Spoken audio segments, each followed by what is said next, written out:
నమస్తే అండి విజ్ఞాన్ గారు. నమస్తే. లావణ్య మీపై కేసు పెట్టిందని విన్నాము. సో దాని గురించి మీరు ఏం చెప్పాలనుకుంటున్నారు? యాక్చువల్‌గా ఏం జరిగింది అంటే, లావణ్య రాజ్ తరుణ్ కేసు బాగా సాగినప్పుడు ఆమె బానే ఎంటర్‌టైన్ అయింది. ఆ తర్వాత మధ్యలో శేఖర్ పాషా వచ్చి కూడా ఆవిడని బానే ఎంటర్‌టైన్ చేశాడు. తర్వాత ఆయన 'బిగ్ బాస్'కెళ్ళిన తర్వాత ఈవిడ ఎంటర్‌టైన్‌మెంట్ అంతా క్యాన్సిల్ అయిపోయేసరికి కొన్నాళ్ళు పిచ్చెక్కిపోయింది. నెక్స్ట్ ముంబై ఎళ్లి ఆ 'మాలిక్ మల్హోత్రా' తలుపులు తన్ని వాళ్ళు చెప్పు చీపురుతో తన్నేసరికి ఏం చేయాలో అర్థం కాక మళ్ళీ హైదరాబాద్ వచ్చింది. ఇప్పుడు హ్మ్. నా మీద కేసు పెట్టింది అంటే విషయం ఏంటంటే, ఫస్ట్ లావణ్య నాకు చాట్ చేసింది బేసికల్‌గా. ఏమని చాట్ చేసింది? గతంలో ఇప్పుడు లావణ్య మీద పడ్డట్టే ఇంత మనం ఎవడో ఒకడి మీద పడతానే ఉంటాం గదా! గతంలో ఏదో ఒక చిన్న ఇన్సిడెంట్ జరిగింది. దాని తాలూకు ఓ కేసు నమోదైంది. అది ఒక 2018 ఆ ప్రాంతంలో. అది ఇప్పటికీ ఉంటది విజువల్. మన డైరెక్ట్ అందరికీ చెప్తున్నా. గూగుల్‌లో కూడా విజ్ఞాన్ దాసరి అని కొడితే ఇమేజెస్ నొక్కితే నా గురించి వచ్చే డేటాలో ఆ కేస్ డీటెయిల్ కూడా వస్తది. ఒక చిన్న పారాగ్రాఫ్ ఉంటది. ఏదో సాక్షి పేపర్ వాళ్ళది. అది బేస్ అది ఇప్పుడు దొరికింది ఈ పిల్లకి. చూసుకోండి, మీరు ఇలా అంట కదా అంకుల్, నువ్వు కెమెరాలు ఎత్తుకెళ్ళి గోవాలో అమ్ముకొని జల్సా చేసావంట కదా అంకుల్, నువ్వు దేవుడి హుండీలో గుడిలోకెళ్ళి దేవుడి హుండీలు కూడా దొంగతనం చేస్తావంట కదా అంకుల్ అని చెప్పేసి నాకేదో పెట్టింది. ఏంటో ఈ పిల్లకి పిచ్చెక్కి వాగుతుంది. రాత్రి అయింది కదా, ఏ డ్రగ్సో తీసుకొని ఉంటది. సర్లే మంచి మత్తులో ఉంది కదా అని చెప్పేసి, ఏదో అట్లా కాదులే అమ్మ తల్లి, జరిగింది ఏంటంటే ఇది అని చెప్పి, ఇంతకు ముందు ఇదే ఇష్యూ గురించి మనకి ఏదో ఉంటాయి కదా, ఏదో పాత ఇంటర్వ్యూలో అదొకటి పడేసా మొహాన. ఆ తర్వాత ఎక్కడున్నావు అంకుల్, మధుశాలలో కూర్చున్నావా, మధుశాలలో కూర్చుంటే పొట్ట బాగా పెరిగిపోయింది అంకుల్ మీకు అని చెప్పి మళ్ళీ వెటకారం చేసింది. ఇప్పుడు నాకేంటంటే కొంచెం అలర్ట్ అయ్యా నేను. విషయం ఏంటి, ఈ పిల్ల తాగి వాగినా ఊగి వాగినా డ్రగ్స్ తీసుకొని వాగినా మనకు అనవసరం. కానీ ఏదో వాగుతుంది. ఏమని వాగుతుంది, మధుశాల అని చెప్పింది. మధుశాల బార్ అండ్ రెస్టారెంట్ ఇక్కడ శ్రీనగర్ కాలనీలో ఉంది, హైటెక్ సిటీలో ఉంది, మన సోమాజిగూడలో ఉంది అండ్ హిమాయత్ నగర్‌లో ఉంది. నాకు ఈ చైన్ చాలా ఇష్టం. నాకు ఎప్పుడైనా సరే మందు తాగాలి అనిపించినా ఫ్రెండ్స్‌తో వెళ్ళాలంటే మధుశాలకే వెళ్తా. రీజన్ కూడా చెప్తా, అది బడ్జెట్ ఫ్రెండ్లీ అండ్ కొన్ని సరుకులు వాళ్ళు ఎంఆర్‌పీ రేట్‌కే ఇస్తాడు. యాక్చువల్‌గా వైన్ షాప్‌లోనే దొరుకుతాయి ఎంఆర్‌పీ రేట్‌కి. బార్ అండ్ రెస్టారెంట్‌లో ఎంఆర్‌పీ రేట్‌కి మందు దొరకడం చాలా అరుదు. అది మధుశాలలో దొరుకుతది. ఇది వాళ్ళ బ్రాండింగ్ అనుకోవచ్చు. ఫ్రీగా ఇచ్చేసా నేను మొత్తానికి. చాలా సంతోషం. మరి ఏంటి సిట్యుయేషన్ వచ్చింది కదా అని చెప్పా.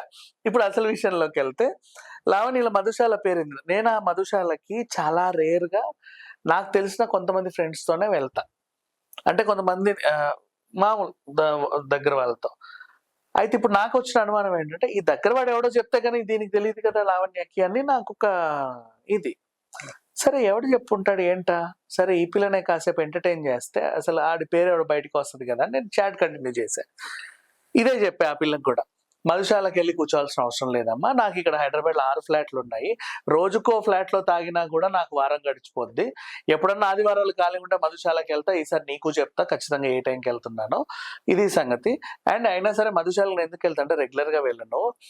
వైన్ షాప్ క్లోజ్ అయిన తర్వాత బార్‌లోనే మందు దొరుకుద్ది. ఇంకొంచెం ఎక్స్‌టెన్షన్ టైమ్‌లో. ఆ బార్‌లలో కూడా మధుశాలకెళ్తే నాకేంటంటే ఎంఆర్‌పీ రేట్‌కి కొన్ని బ్రాండ్స్ వస్తాయి. సాటిస్ఫాక్షన్‌గా అవి తెచ్చుకుంటాను అని చెప్పి చాట్ చేశా. మీరు ఎంత ఇట్లాంటివి ఎవడన్నా చెప్తాడా బయటకి? ఇప్పుడు నేను కాబట్టి ధైర్యం కెమెరా ముందనే చెప్తున్నా గానీ ఎవడు చెప్పడు. అవునా? నా పిల్లకి అలా ఈజీగా చాట్ చేస్తే ఆమె ఏమనింది, "మీరు నిజంగా భలే మంచివారండి. ఏదున్నా ఓపెన్‌గా భలే మాట్లాడుతున్నారండి" అని స్టార్ట్ చేసింది. సరే పోన్లే, ఇంతకి నా ఇన్ఫర్మేషన్ నీకెవడిచ్చాడో నాకు తెలిసి చావాలి కదా! నేను కంటిన్యూ చేస్తున్నా చాటింగ్. ఇక ఆమె లెవెల్‌లో ఆమె వెళ్ళిపోతుంది. "మీరు ఎంతిస్తారండి మీకు ప్రతి ఛానెల్‌కెళ్తే?" ఇంత. నేను కొన్ని ఛానెల్స్‌కెళ్తా, గంటకో ఛానెల్ తిరుగుతా. నేను ఇన్ని ఛానెల్స్‌కెళ్తా. నాకు ఇంతింతింతింతింత ఇస్తారు. రోజు అలా గడిచిపోతే కొన్ని ఆల్టర్‌నేట్ డేస్‌లో వెళ్తా, కొన్ని ఇలా వెళ్తా అని జెన్యూన్‌గానే చెప్పా. ఎందుకంటే ఇప్పుడు నేను అబద్ధం చెప్పినా సరే నా పేరు కొడితే ఎన్ని ఛానెల్స్‌లో ఉన్నానో వచ్చేస్తాయి గదా! అంతే వెళ్తున్నానని చెప్పేసా. ఈ మధ్య కాలంలో నేను ఒక ఛానెల్‌కెళ్తున్నానండి. ఆ ఛానెల్‌లో గూడా మీ వీడియోస్ నేను చూసాను గతంలో. ఈ మధ్య కనబడట్లేదు ఆ ఛానెల్‌లో మీ వీడియోలు. అండి ఆ ఛానెల్ వాళ్ళు మిమ్మల్ని ఏమైనా తరిమేశారా? అని అడిగింది. అమ్మ తల్లి, నువ్వు ఏ ఛానెల్‌కి గురించైతే మాట్లాడుతున్నావో అది నా పుట్టింటి లాంటి ఛానెల్. ఓకేనా? నేను అర్ధరాత్రి 12 గంటలకెళ్ళి కూడా తలుపులు తీసుకొనెళ్ళి, తాళాలు తీసుకొనెళ్ళి నాకు నచ్చిన వీడియో నేను చేసుకొని రావచ్చు. నాకంత ఫ్రీడమ్ ఉంది. మేము ఎంటర్ అయిందే ఆ ఛానెల్ ద్వారా. నువ్వు ఈ రోజు గాక, నిన్న గాక, మొన్న అక్కడికెళ్ళేసి వాడికి సపోర్ట్ కాంగానే ఎగిరి పడుతున్నావు. నా గత వీడియోలు నువ్వు చూసుంటావు. అది సంగతి. మరి ఇప్పుడు ఎందుకెళ్ళట్లేదండి ఆ ఛానెల్‌కి? మీకు అంతా ఇది ఛానెల్ అన్నారు గదా! ఏం లేదమ్మా, పర్సనల్ గా చెప్తున్నా, నీకు కూడా నువ్వు నీకు అర్థమైంది. నేను జాయిన్ అయినప్పుడు ఒక చిన్న అమౌంట్ కి అక్కడ జాయిన్ అయ్యా, తర్వాత పెంచమంటే వాళ్ళకి అది భారం అయింది. కానీ ఇప్పుడు నాకు డిమాండ్ కి బయట మంచిగానే ఇస్తున్నారు. సో ఎక్కువ ఇచ్చే ఛానల్స్ కి ఎక్కువ ప్రిఫరెన్స్ ఇచ్చి, తక్కువ ఇచ్చే ఛానల్స్ కి ఎప్పుడో అరుదుగా వెళ్తున్నాను. అది కూడా నేను తీసుకోను, ఎందుకంటే అది మా ఛానల్ కాబట్టి. ఎవడైనా సరే ఎక్కువ ఎక్కడ ఇస్తే అక్కడికే వెళ్తారు కదా, నేను అదే పని చేశానని చెప్పా చాటింగ్ లో. ఆహా అవునా అండి, నాకు ఇప్పుడు అర్థమైందండి, అంటే నా వల్లే కదా మీకు ఎక్కువ వచ్చేది అని అడిగింది. పిచ్చి పిచ్చిగా ఉందా, నాకు లావణ్య తప్ప ఇంకా వేరే టాపిక్స్ ఉండవు, మేము రోజు 500 టాపిక్లు మాట్లాడుతాం, అందులో ఏ మూలకం ఉంటుంది లావణ్య, నీకు నువ్వు అంత ఇంపార్టెన్స్ ఇచ్చుకోకు అని నేను కూడా చాట్ చేశా. ఆ తర్వాత ఆ పిల్ల చెప్పడం, బేసిక్ గా మీ గురించి ఇట్లా తెలిసి ఏదో అనుకున్నానండి, వాడిని పర్లేదు మీరు బాగానే మాట్లాడుతున్నారు, మీరు చాలా వెటకారంగా మాట్లాడుతున్నారు అని చెప్పి తననింది. నేను కూడా అలాగే రెస్పాండ్ అవుతూనే వచ్చా. చూడు లావణ్య, నేను ఇప్పుడు నీతో అండ్ మళ్ళీ అన్నాను కూడా, ఆ ఛానల్ గురించే మాట్లాడితే, ఇప్పుడు అదే ఛానల్ ఎలా అంటే మాకు ఎంత ఫ్రెండ్లీ ఛానల్ అంటే, ఆ ఛానల్ గురించి నెగిటివ్ గా నా దగ్గర శేఖర్ పాషా మాట్లాడాడు, కానీ నేను ఆ వీడియో వేయాల. అండ్ ఎందుకు అంటే ఆ ఛానల్ మీద మాకు అంత మమకారం ఉంటది. ఆ ఎండి గురించి కానీ ఆ ఛానల్ గురించి ఎవరైనా తప్పుగా నాతో మాట్లాడినా మేము ఆ వీడియో లేము. అంతెందుకు లావణ్య, నువ్వు కూడా నాకు సిస్టర్ లాంటి దానివే అని స్టార్ట్ చేశా. ఎందుకన్నానంటే మళ్ళీ పిచ్చిది ఈమె ఎట్లాంటిదంటే, విజ్ఞాన్ దాసరి కూడా నన్ను గోకుతున్నాడు అని చెప్పి మళ్ళీ రచ్చకెక్కుద్ది. అవసరమా మనకు ఆ పెంట, అందుకని చెప్పేసి నేనేం చేసా, సిస్టర్ సిస్టర్ సిస్టర్ అని 4-5 సార్లు అన్నా. అమ్మ నువ్వు కూడా నాకు సిస్టర్ లాంటి దానివే, కాబట్టి నేను చెప్తున్నా, నీకు సంబంధించిన కూడా పిచ్చి పిచ్చి వీడియోలు మా దగ్గర బోల్డన్ని ఉన్నాయి, వేయాలంటే అన్ని ప్రదర్శించుకోవచ్చు, పెద్ద విషయం కాదు. సరే పిల్ల సైలెంట్ గా ఉంది కదా ఎందుకులే అని చెప్పి మేము కూడా వద్దులే అని అనుకున్నాం అని అన్నా. ఇక్కడ లావణ్య తెలివితేటలు ఉపయోగించింది. ఏమనింది తెలుసా, నాకు సంబంధించిన న్యూడ్ వీడియోలు మీ దగ్గర ఎక్కడ ఉన్నాయండి, ఎలా వచ్చాయి మీకు అనింది. నేను న్యూడ్ వీడియోలు అని చెప్పలేదే, పిచ్చి పిచ్చి వీడియోలు, అంటే నువ్వు పిచ్చెక్కి ప్రదర్శించిన అడ్డమైన వీడియోలు మా దగ్గర ఉంటాయి. న్యూడ్ అనే పదం నేను వాడలా. ఈమె తెలివితేటలు ప్రదర్శించింది. అయినా నా న్యూడ్ వీడియోలు అంటే, బాత్రూంలో స్నానం చేసేవా, నేను సోలోగా ఉన్నాను, ఇంకెవరితో ఉన్నానా అంటే, భావన వీడియోలు కూడా ఉన్నాయా మీ దగ్గర, ఉనిత్ రెడ్డి ఇచ్చాడా, మీకు ఎక్కడ పడ్డాయి అసలు ఈ వీడియోలు, నాకు పంపవా. అమ్మ లావణ్య గుడ్ నైట్, నువ్వేదో ట్రై చేస్తున్నావు కానీ ఐ అప్రిషియేట్ యూ అన్నట్టుగా నేను గుడ్ నైట్ చెప్పా. ఆ పిల్ల కూడా దాన్ని ఏదో రకంగా లాగాలని చూసింది. నేనేం చెప్పానంటే, లావణ్య ఇప్పుడు నీతో ఎంత మంచిగా మాట్లాడినా మళ్ళీ తెల్లారులేస్తే నువ్వు నాకు శత్రువువే, ఎందుకంటే నెక్స్ట్ ఏ ఛానల్గా నేను నిన్ను తిడతా, ఎందుకంటే నాకు నువ్వు నచ్చలా, నీ బిహేవియర్ నాకు నచ్చలా, నేను కన్విన్స్ అవ్వాలా నీకు, సో రేపు నేను నిన్ను అలాగే తిడతా అని కూడా చెప్పా. సరే పోరా అనుకుందో ఏంటో, బ్లాక్ చేసేసింది అక్కడితో నన్ను. నాకు తెలియదు ఆ పిల్ల బ్లాక్ చేసిందని. నేను మళ్ళీ ఏం చేశానంటే, లాస్ట్ నా మెసేజ్ ఒక స్మైలీ పెట్టి, ఇంతకీ లావణ్య నేను టాపిక్స్ ఎలా చెప్తానంటో బాగా చెప్తానా, నీ ఒపీనియన్ ఏంటి నా టాపిక్స్ పైన, కామెంట్ ఏమైనా ఉందా అని చెప్పేసి అడిగా. అది సింగిల్ టిక్ పడింది, ఆ పిల్లకి అది రీచ్ అవ్వాల, సరిపోయింది. ఇప్పుడు లావణ్య దీన్ని ఎలా వాడుకుందో చెప్తున్నా. నాకు ఒక ఛానల్ వాళ్ళు కాల్ చేసి, నిన్న నువ్వు లావణ్యతో చాట్ చేసావా అని అడిగింది. అదేంటి నేను లావణ్యతో నీకెలా తెలుసు అని, నేను ఏం చేసావు అని అడిగింది. ఉండు నేను అన్ని స్క్రీన్ షాట్స్ పంపిస్తున్నా నీకు అన్న. పంపించేశాను. చూసిన తర్వాత, నీకు ఇప్పుడు చెప్తున్నా విని అసలు ఏం జరిగిందంటే, నువ్వు లావణ్యతో చాట్ చేసావు కరెక్టే, ఇంత ఫ్రెండ్లీగా ఎందుకు చాట్ చేసావు అని అడిగింది. ఆ పిల్ల మధుశాల అని ఒక పదం వాడింది, అది నాకు నా పర్సనల్ ఫ్రెండ్స్కి తప్ప ఎవరికి తెలియదు. సో వాళ్ళు ఎవరన్నా ఈమెకి ఫ్రెండ్లీ అయ్యి చెప్పుంటారా నా గురించి, అందుకని చెప్పేసి ఆ పిల్లతో కక్కిద్దామని కొంచెం ఫ్రెండ్లీగా చాట్ చేసా అన్న. ఓకే అర్థమైంది. ఇక విషయం ఏంటంటే, నువ్వు ఎక్కడి నుంచి అయితే ఫ్రెండ్లీగా చాట్ చేయడం స్టార్ట్ చేసావో అక్కడి నుంచి నీ ఫ్రెండ్లీ చాట్ ఎండ్ వరకు లావణ్య కట్ చేసి ఆ స్క్రీన్ షాట్స్ ని రాస్తరుకు పంపించింది. విజ్ఞాన్ దాసరి కూడా నాకు సపోర్ట్ అయిపోయాడు. ఇప్పుడు చూసావా ఈ చాట్ చూడు, నన్ను సిస్టర్ అంటున్నాడు, ఆయన పర్సనల్ విషయాలు అన్ని చెప్తున్నాడు, ఆయన ఇన్కమ్ కూడా చెప్తున్నాడు, అన్ని రోజు ఇలాగే మాట్లాడుకుంటాం, ఇప్పుడు కాదు ఎప్పటి నుంచో మాట్లాడుకుంటున్నాం మేము, ప్రతిరోజు రాత్రి మాకు ఇదే పని చాటింగ్, నీ సంతు నేను చూస్తారా, విజ్ఞాన్ దాస్ కూడా నాకే సపోర్ట్, నువ్వు వాడికి ఏమేమి పంపావో నాకు తెలుసు, వాడు నాకు అన్ని ఇచ్చేసిండు నువ్వు పంపిన వీడియోలు, ఇప్పుడు అవన్నీ నా దగ్గరే ఉన్నాయి, నీ సంగతి చెప్తా నేను.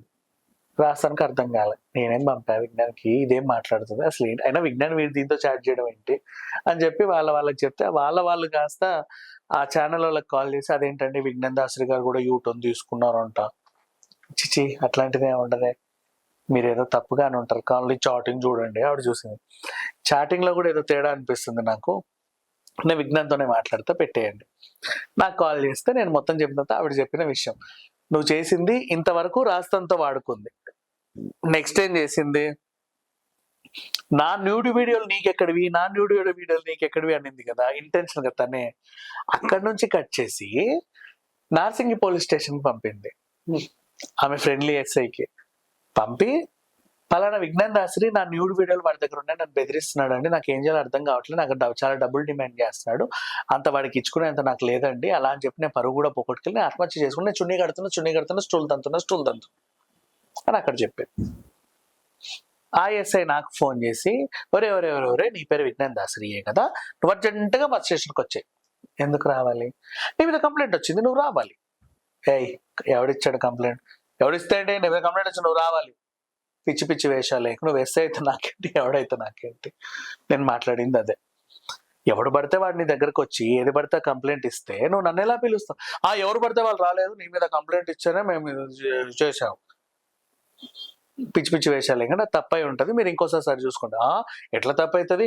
2 తెలుగు రాష్ట్రాల్లో హైదరాబాద్ లో ఇంతమంది జనాలు ఉంటే వాళ్ళు వచ్చి నీ మీదనే ఎందుకు కంప్లైంట్ ఇస్తారు? నువ్వేదో చేయబట్టే కదా. నువ్వు రా బాబు, నువ్వు మాటకు ముందోసారి రా, మాటకు తర్వాత ఒకసారి రా అంటున్నావు. అంత ఎక్స్పెక్ట్ చేయకు. నిజంగా చెందినట్టుంటే రావడానికి పెద్ద విషయం కాదు. నువ్వు ఎస్ఐ స్టేజ్ లో ఉన్నావు కాబట్టి కేసు ఉంది రా అంటే వచ్చడానికి నేనేం గొర్రెని కాదు. నీ దగ్గరకు వచ్చేవాళ్ళు బోల్డ్ మంది ఉంటారేమో, నేను ఆ టైప్ కాదు. కేసులో ఎంత అథెంటిసిటీ ఉందనేది నువ్వు తెలుసుకొని తర్వాత నాతో మాట్లాడు. అథెంటిసిటీ ఉంది విత్ ప్రూఫ్స్ ఉన్నాయి నా దగ్గర, నువ్వు రా. ఏం ప్రూఫ్స్ ఉన్నాయి? నువ్వు ఆమెతో చాట్ చేసినావు కదా, ఆ ప్రూఫ్స్ ఉన్నాయి. ఏమని చాట్ చేసా? ఆమె న్యూడ్ వీడియోలు ఉన్నాయని చెప్పినావు కదా. ఎవడు చెప్పాడు సరిగ్గా చూడ చాట్? అయినా సరే నువ్వు ఎందుకు చాట్ చేసినావు? నువ్వు రా. నేను చేయలే, ఫస్ట్ ఆవిడే నాతో మెసేజ్ పంపింది. ఇదిగో నువ్వు చాలా ఎక్కువ మాట్లాడుతున్నావు, నా దగ్గర ఎవిడెన్స్ ఉన్నాయి, నువ్వు ఆ పిల్లని నక్కలతో పడుకుంది, కుక్కలతో పడుకుంది, వాళ్ళతో ఇచ్చేసి థంబ్నెయిల్స్ పెట్టావు, దాన్ని నీ సమాధానం ఏంటి? వీడియో ఓపెన్ చేయి, నేనేమన్నా మాట్లాడానా, అలా అన్నానా? ఒకసారి చూడు. అవన్నీ చూడాల్సిన అవసరం మాకు లేదు. మరి చూడాల్సిన అవసరం లేనప్పుడు నాతో మాట్లాడాల్సిన అవసరం నీకు లేదు. నువ్వు తప్పు చేసావు అంటే మాట్లాడు. నువ్వెవడో నాకు తప్పు నేను ఇంక రెచ్చిపోయా. నువ్వెవరు నేను తప్పు చేశానని చెప్పడానికి? నేను తప్పు చేయలేదు, నేను కదా చెప్తున్నాను. నువ్వెవరు చెప్పడానికి నువ్వు తప్పు చేయలేదని? నేను చెప్పాలి నువ్వు తప్పు చేసావా లేదా అని. Who the hell are you? నువ్వు ఎలా చెప్తావు నేను తప్పు చేశానని? నా గురించి నేను కాకుండా ఇంకెవరు డిఫెండ్ చేసుకుంటాడు? ఎవడు పడితే వాడు వచ్చి నువ్వు తప్పు చేసావు నువ్వెవడు నన్ను అనడానికి? నేను అలాగే ఇచ్చాడు డైరెక్ట్ గా. ఆయనకేమో ఈగో హర్ట్ అవుతుంది లోపల నుంచి. నేను ఇంత పెద్ద ఇస్తాయని ఇప్పటివరకు ఎవడు నాతో ఇట్లా మాట్లాడేది, వీడియో నాతో మాట్లాడేదని. నీకు కాలితే కాలని, నాకు అనవసరం. కానీ authenticity is more than important. నీ దగ్గరకు ఒక కేసు వచ్చింది, నేను పెడతా. నరేంద్ర మోడీ నన్ను అడుగు గిల్లాడని చెప్తా. తీసుకురా నరేంద్ర మోడీని. పలానా విజ్ఞాన్ దాస్ నడుము గిల్లావంట, ఎందుకు గిల్లావని అడుగు. ట్రంప్ నన్ను మొట్టకాయ వేసాడు, నా జుట్టు బీకాడని చెప్తా. కేసు పెడతా నేను. తీసుకురా ట్రంప్ని, నోటీస్ ఇస్తే తీసాడు అంటే నీ దగ్గర కంప్లైంట్ ఇస్తా. మరి అలాంటప్పుడు నా దగ్గరికి ఎందుకు వచ్చావు? నా దగ్గర ఎవిడెన్స్ ఉంది. ఏముంది ఎవిడెన్స్? నేను చెప్తా, ట్రంప్ నా నడుము గిల్లడు, ఇదిగా ఎవిడెన్స్ అని ఈనాడు పేపర్ ఇస్తా నీకు. దాంట్లో నీకు దొరుకుద్దా? అంటే నీకు ఇచ్చిన ప్రతిదీ ఎవిడెన్సేనా? చదవాల్సిన అవసరం లేదా? నేను అది గట్టిగా అడిగితే ఆయన సరిగా నువ్వు ఎందుకు వాట్సాప్ కాల్ చేసావు? వాట్సాప్ కాల్ ఎవరు చేయలా, సరిగ్గా చూసుకో. నేను ఎవరికి వాట్సాప్ కాల్ అసలు చేయను. ఇప్పుడు నీకు కూడా వాట్సాప్ కాల్ చేశానా, డైరెక్ట్ గా చేశానా? నాకు ఫోన్స్ అనేవి రావు, ఎందుకంటే ట్రూ కాలర్ బ్లాక్ చేస్తుంది. నేను నీ నెంబర్ సేవ్ చేసుకుంటేనే నాకు ఎవడి ఫోన్ అన్నా వస్తుంది. నేను చూసుకొని నేను ఎవరికైనా చేయాలా తప్ప ఎవడు నాకు చేయడానికి ఉండదు. నేను అలా పెట్టుకున్నా నా సెట్టింగ్ లో. నాకెందుకు అడ్డమైన ఫోన్స్ అన్ని? నాకు ఎవరితోన్నా మాట్లాడాలనిపిస్తే నేను మాట్లాడతా. అలా నాకు ప్రతి కాల్ని అది ఎవడో చూసి నేను అటెండ్ అవుతా. అలా చేస్తేనే కదా నువ్వు ఎవరనేది నాకు తెలిసి వచ్చింది. అది నా పర్సనల్. మళ్ళీ అలా ఎందుకు పెట్టుకున్నావు నువ్వు అంటే నేనేమనలేను. అలా గట్టిగా నువ్వు అడిగినా సరే నేను చెప్పు తీసుకుపడతా, ఎందుకంటే అది నా personal. That is my personal. నా పర్సనల్ గురించి క్వశ్చన్ చేసే అధికారం ఎవరికి లేదు ఈవెన్. సో ఇట్లా నేను మాట్లాడితే ఆయనకి ఏదో హర్ట్ అయింది. నేను చూసుకుంటా, నేను లోపల పంపిస్తా, చూసుకుంటా అని పెట్టేశాడు. సరే చూసుకోపో అన్న.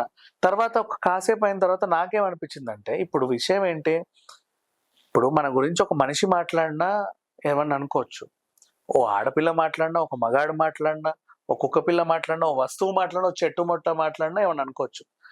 అక్కడ కంప్లైంట్ ఇచ్చిన Lavanya, she is not related to all these genders.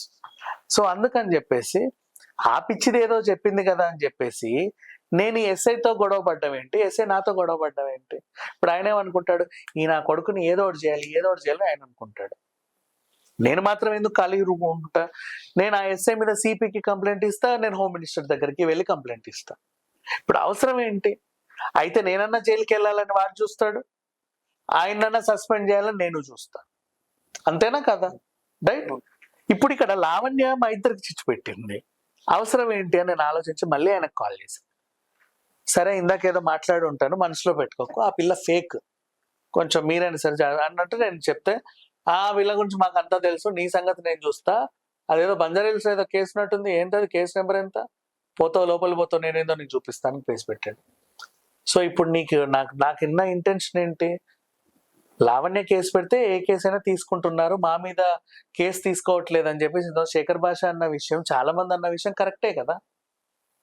అంటే ఇప్పుడు లావణ్య వస్తే రండి రండి రండి మేడం మేడం చూడండి ఇవన్నీ ఎంటీ ఎఫ్ఐఆర్ కాపీలు, మీకు ఎన్ని కావాలో అన్ని రాసేసుకోండి అన్నట్టు పెట్టేస్తున్నారు అక్కడ.